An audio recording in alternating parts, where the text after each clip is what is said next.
Tinon ning pasewakan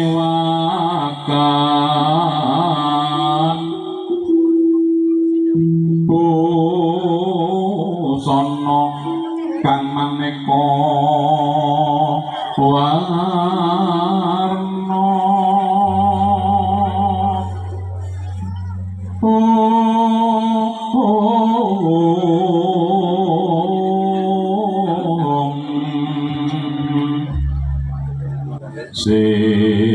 sebak bos pitoing Budiono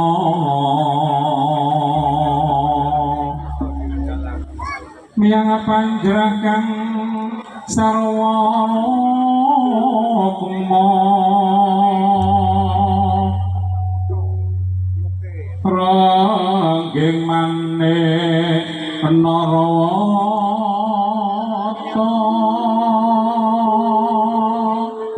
suaranya apik ora iki ya timbang ora mawon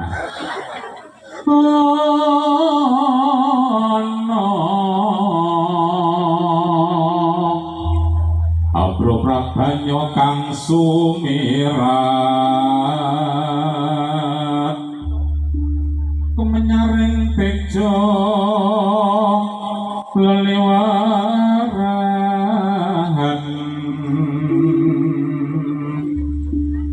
kilat sisiring tadi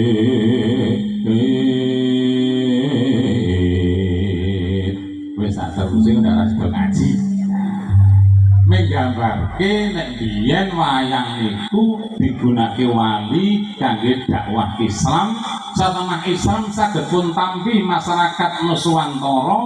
sampai tekan kutha lan tekan pelosok-pelosok desa ora mawi dipeksa ora nganggo ilange nyawa ora ngeteske ludira kanthi ridho lan legawa gina apa mboten pintere para wali para kiai rumiyin alhamdulillah tekan Binangun butuh Purworejo nggih ngoten ya Pak Kum Prasetyo ya semoga ridho Islam ingkang tenanan ingkang rahmatan lil alamin ingkang beto kesainan kangge lingkungan kangge masyarakat dan kangge samudayanipun amin Allahumma amin. Alhamdulillah saged sowan wonten ing